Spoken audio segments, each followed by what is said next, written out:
What's up, everyone? Thanks for tuning in to check out level 2 of our 5-level series about how to practice the blues. Before we dig into things today, I want you to just lean in. Yeah, right up against your screen. I've got a secret. The concepts that we talk about today are the absolute key to sounding good on any tune.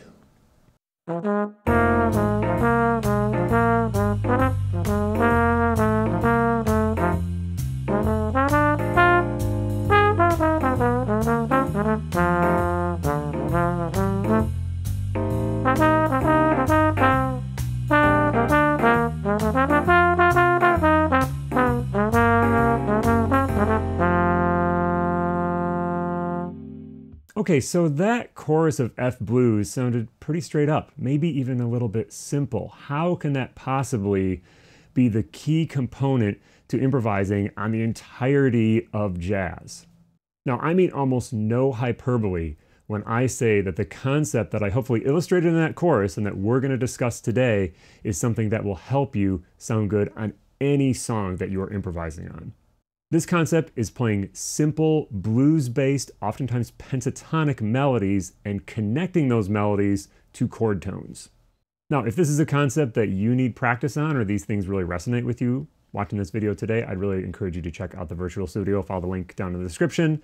There are some handouts. There is a supplemental practice video for every lesson I post here on YouTube, so I'd really encourage you to check it out. I think there's some great things to really help you on your journey as improvisers over there. So, getting into things. And we all know that chord tones are important when we're improvising. The piano player, guitar player, they are playing chords. We want to connect with the notes that they're playing so we sound inside when we want to, or maybe we sound less inside when we want to, possibly a little more dissonant, a little more tension, and then hopefully resolving at some point. To really gain good control over this, we need to have clear practice strategies of how to practice getting to chord tones in the right places. In order to ensure that we're all on the same page, let's just make sure we know how to spell the chords that we need for this tune. So we are going to do a blues today in F, and we're going to talk about what's called a 5-4-1 blues. So the turnaround, or the last 4 bars, is going to be a 5 chord to a 4 chord to a 1 chord. So for us, that's going to be a C to a B flat to an F. Now, all these are going to be dominant 7th chords. In a couple of the future lessons in this series, we will kind of branch out to some of the other flavors of the blues with some other chord variations, but for now, we're on this really simple version. When I'm thinking about the ways I like to see students working on spelling these chords to get quick recall of them, I like to break them into 2 parts. All of our 7th chords have a triad component and then a 7th, and we want to think about those things exist separately from each other when we're first trying to spell them. Let's start by looking at our F chord. That is the first chord we would encounter in this song form. So we have a major triad on the bottom, so we want to spell a major triad. It's going to be the root, the major third of whatever the chord of the moment is, and then the 5th. So in our case, it's going to be an F. We're going to go up to the 3rd note of that scale, an A natural, and then up to the 5th note of that scale, a C. There are a number of other ways you can think about this. You could think about a certain number of half steps or whole steps between the notes, or you could think, for example, that it's a major third on the bottom and a minor third on the top. I don't tend to use those approaches. I really like to think about the scale degrees. I find that is the most effective for at least the students that I work with. Now that we have the triad, that's actually where most of the harmony resides, is whether it is a major, minor, diminished, whatever type of triad. But we do want to know what the 7th does. Obviously, it's important. Here in jazz, a lot of our chords are 7th chords. And so here, because we are playing dominant 7th chords in this type of tune, we are going to have a lowered 7th. This is going to mean we're going to go up to the 7th note of our F major scale and lower it down a half step, giving us an E flat. Now we can take the same procedure with each of our other chords in this tune. So we have a B flat chord and a C7 chord. So for B flat, we're going to have the root 3rd 5th, B flat D F, and a lowered 7th A flat. For C7, we're going to have the root 3rd 5th of that key, C, E natural G, and then a lowered 7th B flat. That information is probably good for most of you watching this video. The question is, how do we practice that? A lot of us probably go right to an approach similar to this, where we just arpeggiate the chords ascending in quarter notes.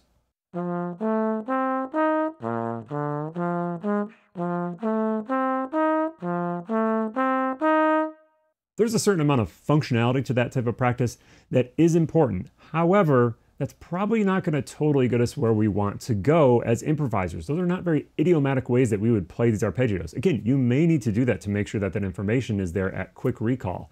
but it's probably not going to help it get into your playing. Another very common and useful way to practice these is by just thinking in terms of thirds and sevenths. The thirds and sevenths are really key to the voice leading of how many of our chords work, so we want to know how they sound.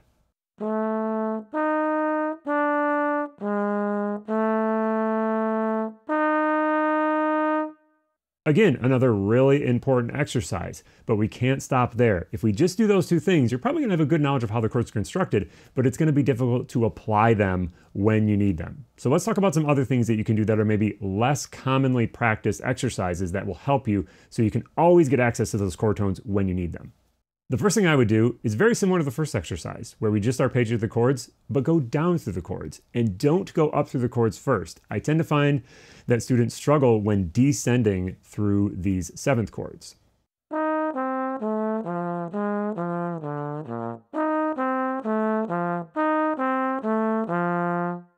Having to spell those chords sort of upside down can be a little bit challenging sometimes, as we're having to think 7, 5, 3 root.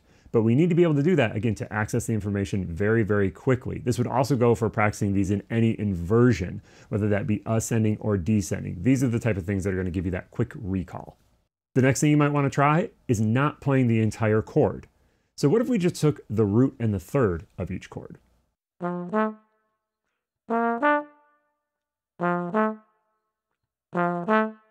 Cool, that's pretty straight up. Now, what if we flip that just a little bit, and instead of ascending from the root to the third, what if we descended from the root down to the third? Again, probably going to be a little more challenging, but really, really important, so we get that quick recognition of where these things are.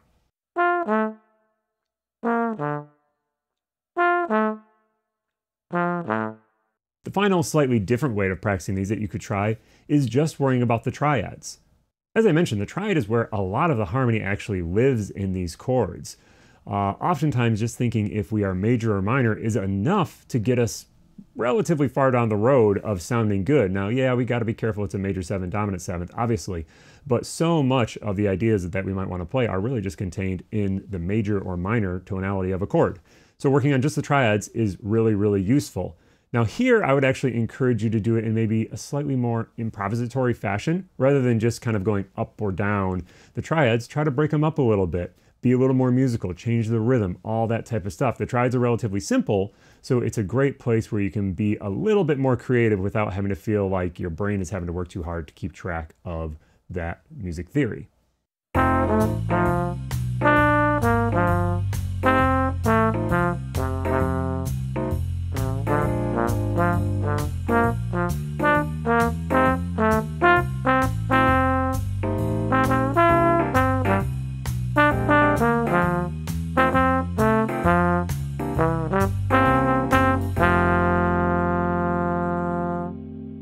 Okay, that's a lot of music theory information. You might be saying, Sean, well, when does this actually become music? And when do we talk about this concept of connecting blues ideas and chord tones?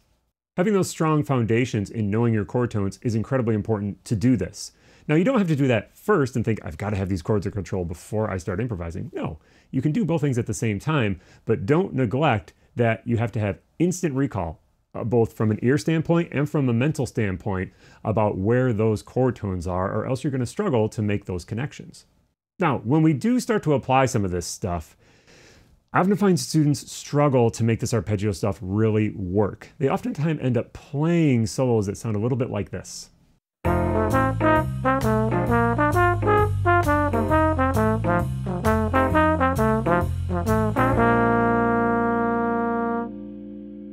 So it was really just all arpeggios. There was no blues, there was no melody, there was not a lot of space.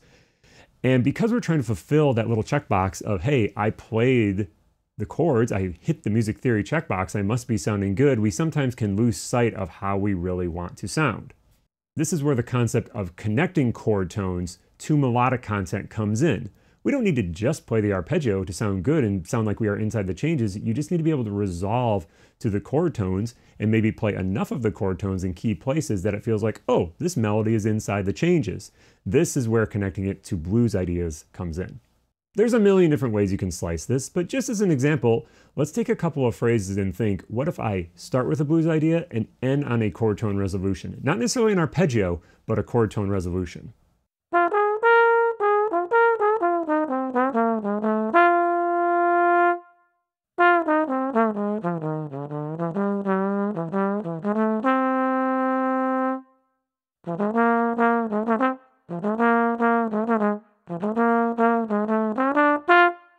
all three of those phrases were sort of classic, clear blues ideas that were pentatonic in nature, and then I resolved to chord tones to sort of end out the phrase.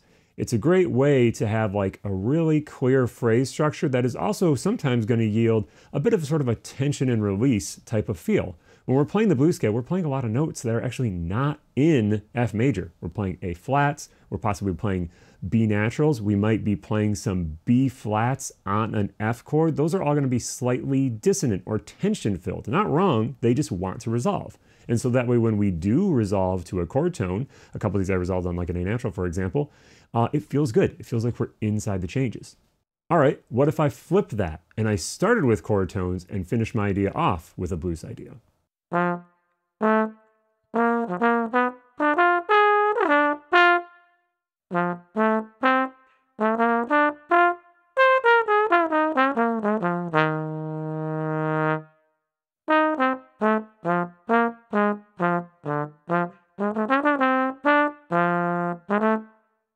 I find that equally as appealing. Different for sure, but sounds just as good. Let's take two of these apart just to see what's really going on and understand how I'm getting out of these blues ideas and how you can get into a chord tone in the right place.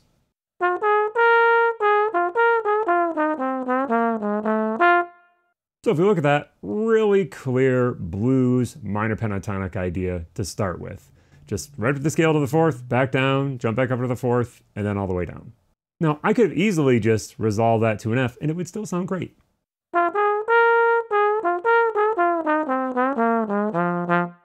Now, if I don't want to resolve to the F like I just did, and I want to get to some of that other chord tone information, what I'm sort of listening for and also thinking about is as I descend down that blues scale, and I'm getting to be at the end of that measure, and I can know and hear where resolution is happening, what note is the closest possible chord tone? In this case, I'm coming from like a B flat, A flat region of that scale, so maybe I jump up to the C or to the A natural, which is what I did in this case. This is where knowing those chord tones and those arpeggios really, really well is very important. Simultaneously, you need to know where that is academically and also hear where that resolution is going. I know for me, when I first started really digging into this stuff years ago, it was more of an academic thing. I've always really used my music theory knowledge to help me as an improviser, but then over time, it became more of an ear thing. You may be the same, or it might be the opposite for you, where your ear is guiding you, and then maybe it's helping connect some of those music theory dots. Both sides are important. Cool, let's look at one other example. Let's look at the first example of when I played chord tones before I played the blues idea. So that was my first chord tone based idea, and it's really just arpeggios from the triad. It's not even really the full triad. It's really just the root and the third of the F chord, the root and the fifth of the B flat chord, and then I have that one little B natural in there. That's kind of a passing chord, a B diminished chord. Very common for that to occur there in the blues. We'll talk about that in the future, but that helps this melody have some direction. This is again where it's very important to have those chord tones on lockdown so you can play them, not having to play the entire chord and still keep track of where you are. I then finish off that phrase with just a nice little blues idea. All right, so let's see if I can throw all this stuff into a pile, play a couple of choruses that illustrate these things. I'm going to be a little freer than I was in that first chorus. I'm still going to stick pretty strongly to these concepts, but hopefully this can demonstrate how this can work in a more musical fashion where I'm not being a little bit in a box. It's still going to be somewhat in a box because I'm not going to kind of like use every tool at my disposal, but I'm just going to try to stick to these concepts. Let's see how this sounds and see if you can spot some of the places where I'm getting from chord tones into blues ideas or the opposite.